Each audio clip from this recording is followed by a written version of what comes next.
নমস্কার বন্ধুরা, সোমা কিচেনে আপনাদের সবাইকে স্বাগত। আজকে আমি আপনাদের বানিয়ে দেখাবো। দেখুন আমার হাতে আছে চাল কুমড়ো। এই চাল কুমড়োর একটা সুন্দর রেসিপি আপনাদের বানিয়ে দেখাবো। চাল কুমড়ো তো আমরা সবসময় বানিয়ে থাকি ঘন্ট বা ভাজা, যে কোনো একটা এরকম করে থাকি, কিন্তু এই চাল কুমড়োর একটা নতুনত্ব রেসিপি আপনাদের সঙ্গে শেয়ার করব। এই রেসিপিটা আমি আমার মাসি শাশুড়ি বাড়িতে খেয়েছিলাম, আমাকে খুবই ভালো লেগেছিল। এরকম যে রান্না হয় আমি সত্যিকারে আগেই জানতাম না, আমার কাছে একদমই নতুনত্ব বলে মনে হয়েছে, তাই আপনাদের সঙ্গে শেয়ার করছি। সেখানে কিন্তু আমি খেয়েছিলাম চিংড়ি মাছ দিয়ে নয়, এমনি নিরামিষ ভাবে আদা রসুন দিয়ে রান্না করেছিল, কিন্তু চিংড়ি মাছ দেয়নি। আমি কিন্তু আজকে চিংড়ি মাছ দিয়ে আর আলু, চাল কুমড়ো দিয়ে, নারকেল দুধ দিয়ে কিন্তু এটা রান্না করব। ভিডিওটা আপনারা প্রথম থেকে শেষ পর্যন্ত দেখবেন, আশা করছি আপনাদের খুবই ভালো লাগবে। তাহলে বেশি কথা না বাড়িয়ে চলুন এবার রেসিপিটা শুরু করে ফেলি। এবার আমি রান্নার জন্য একটা মশলা করে নিচ্ছি। প্রথমে দিয়ে দেবো পেঁয়াজ কুচি। এই রান্নাটা কিন্তু যতটা সম্ভব বাটা মশলাই করলে কিন্তু আরো খেতে ভালো লাগবে, সেই জন্য আমি আজকে সমস্ত মশলা কিন্তু বেটে নেব। এখানে দেখুন আমি পেঁয়াজ দিয়ে দিয়েছি, একটা বড় সাইজের পেঁয়াজকে কুচিয়ে নিয়েছি, আর একটা টমেটো আমি সরু সরু করে কেটে নিয়েছি। আর আমি এখানে দিয়ে দেবো সামান্য একটু গোটা জিরে। এখানে আপনারা আদা রসুন দেবেন, কিন্তু আমার কাছে আদা রসুনটা বাটা আছে বলে আমি এখানে দিচ্ছি না, খালি আমি এই তিনটেই এখানে বেটে নিচ্ছি। সুন্দরভাবে কিন্তু বেটে নেব। পেঁয়াজ, টমেটো আর জিরে আমি সুন্দরভাবে একদম মিহিভাবে পেস্ট করে বেটে নিয়েছি। আমার মশলা বাটা তো রেডি হয়ে গেল, এটাকে আমি সাইডে রেখে দেবো। তারপরে আমি যেটা করব, যে চিংড়ি মাছটা আছে এখানে, চিংড়ি মাছটাকে আমি লবণ আর হলুদ মাখিয়ে নেব। প্রথমে দিয়ে দিচ্ছি পরিমাণ মতন একটু লবণ আর সামান্য একটু হলুদ দিয়ে এটাকে ভালো করে একটু মাখিয়ে নেব। আর চিংড়ি মাছের সাইজও কিন্তু ভালোই আছে, বড় বড় সাইজের চিংড়ি মাছ। দেখুন লবণ হলুদ তো মাখিয়ে নিলাম, এবার আমি রান্নাটা করে নেব। এখানে আমি রান্না করে নেওয়ার জন্য একটা কড়াই বসিয়ে নিয়েছি, আর কড়াইতে পরিমাণ মতন একটু তেল দিয়ে দেব। প্রথমে সবজিগুলোকে একটু হালকা করে একটু ভেজে নেব। এই তেলের মধ্যে সামান্য একটু লবণ আর সামান্য একটু হলুদ দিয়ে দিলাম। হলুদ আর লবণটাকে তেলের মধ্যে ভালো করে একটু নাড়াচাড়া করে মিশিয়ে নিয়েছি। এবার দিয়ে দেবো এখানে কেটে রাখা আলু আর কেটে রাখা চাল কুমড়ো।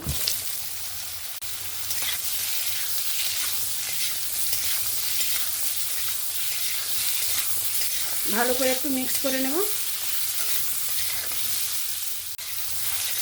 আলু আর চাল কুমড়োটাকে দেখুন সুন্দরভাবে ভেজে নিয়েছি, এবার তুলে নেব।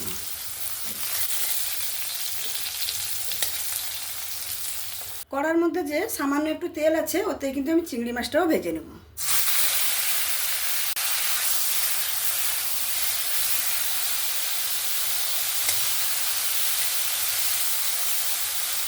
চিংড়ি মাছটাকেও হালকা করে একটু ভেজে নিয়েছি, এবার চিংড়ি মাছগুলোকে তুলে নেব। চিংড়ি মাছ সবসময় কম ভাজতে হয়, নাহলে কিন্তু শক্ত হয়ে যাবে। ভাজাভাজি তো সব কিছুই হয়ে গেল, এবার রান্নাটা করে নেব। তার জন্য এখানে পরিমাণ মতো একটু তেল দিয়ে দেব।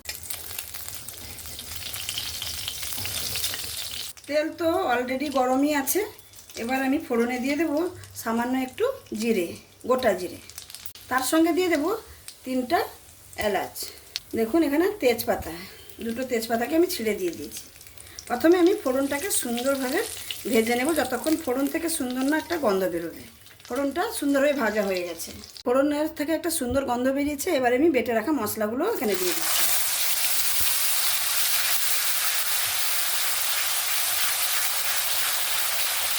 মশলাটা দিয়ে ভালো করে তেলের সঙ্গে একটু মিক্স করে নিলাম। এবার আমি বেটে রাখা আদা বাটা আর রসুন বাটাটা ব্যবহার করছি। এখানে রসুন বাটা দেখুন ছোটো চামচের 1 চামচের মতন আমি দিচ্ছি। আদা বাটাও আমি 1 চামচের মতন দিলাম। এই মশলা কি বলুন তো, দিয়ে যতটা পরিমাণে রান্না করবেন সেই বুঝে একটু মশলাটা ব্যবহার করতে হবে।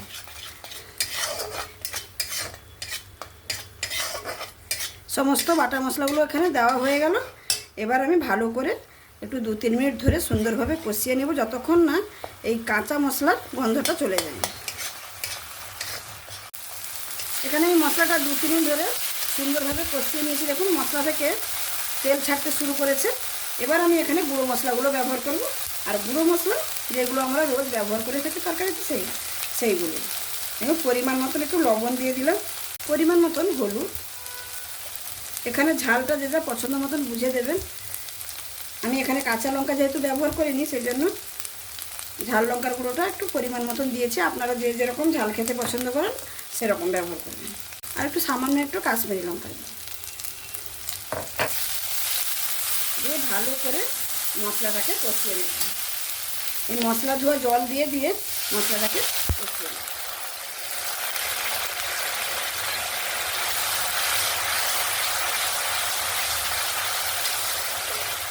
মশলাটা তো প্রায় কষানোই হয়ে এসছে, দেখতেই পাচ্ছেন মশলা থেকে তেল ছাড়তে শুরু করেছে।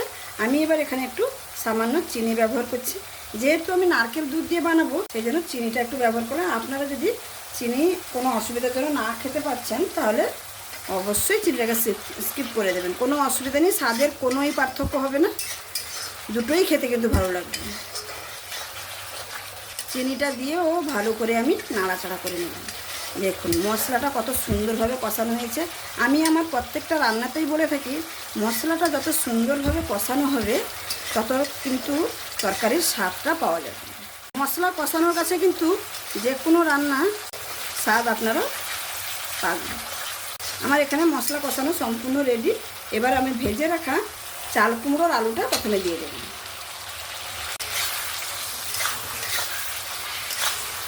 ভেজে রাখা চাল কুমড়োর আলুটা দিয়ে ভালো করে একটু মিক্স করে নিচ্ছি। আমার এই রেসিপিটা যদি আপনাদের ভালো লেগে থাকে তাহলে অবশ্যই লাইক, শেয়ার, কমেন্ট এবং সাবস্ক্রাইব করে আমার পাশে থাকবেন। আর বন্ধুবান্ধবদের সঙ্গেও একটু শেয়ার করে নেবেন। আর আমার কাছে এই রেসিপিটা একদমই নতুনত্ব বলে মনে হয়েছে, তাই আপনাদের সঙ্গে শেয়ার করছি। আপনারা অবশ্যই এরকমভাবে একবার বাড়িতে বানাবেন, দেখবেন কতটা সুন্দর হয়। দেখুন মশলার সঙ্গে ভালো করে কিন্তু মিক্স করে নিয়েছি। এবার আমি এখানে সামান্য একটু জল দেব। জল দিয়ে আলু আর চাল কুমড়োটাকে প্রথমে একটু সেদ্ধ করে নেব।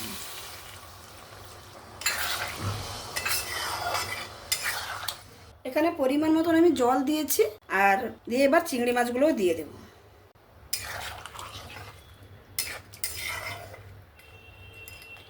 গ্যাসের ফ্লেমটা কিন্তু আমি এখানে মিডিয়ামেই রেখেছি।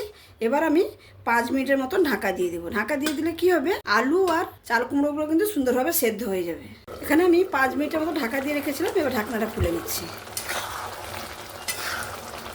জলটা যে দিয়েছিলাম জলটা প্রায় শুকিয়ে এসছে। এবার আমি চেক করে নেব চাল কুমড়ো আর আলুটা সেদ্ধ হয়েছে কিনা। দেখুন চাল কুমড়ো সুন্দর সেদ্ধ হয়ে গেছে, আর আলুও নিশ্চয়ই সুন্দর সেদ্ধ হয়ে গেছে। দেখুন আলুও একদম সেদ্ধ হয়ে গেছে। এবার আমি এখানে যে নারকেলের দুধটা আমি বের করে রেখেছি সেই নারকেলের দুধটা এবারে আমি দেব। এই নারকেলের দুধটা যদি আমি প্রথম থেকে দিয়ে দিতাম না তাহলে নারকেলের দুধের যে ফুটতে ফুটতে একটা তেলের গন্ধ চলে আসতো, সেই জন্য আমি নারকেলের দুধটা পরে ব্যবহার করলাম। নারকেলের দুধটা দিয়ে ভালো করে মিক্স করে নিলাম। আর এখানে একটু আমি লবণটা চেক করে নেব। লবণ একদমই ঠিক আছে। নারকেল দুধটা দেওয়ার পরে আমি খালি আর 2 মিনিটের মতন একটু ফুটিয়ে নেব, দিলে আমার রান্নাটা একদম কমপ্লিট। এখানে দেখুন আমি 2 মিনিট সুন্দরভাবে তরকারিটা ফুটিয়ে নিয়েছি। এর থেকে কিন্তু আর বেশি ফোটাবো না, আমি টকবক করে ফুটিয়ে নিয়েছি। রান্নাটা একদমই কমপ্লিট। এবার নামানোর আগে সামান্য একটু গরম মশলা গুঁড়ো দিয়ে আমি নামিয়ে নেব।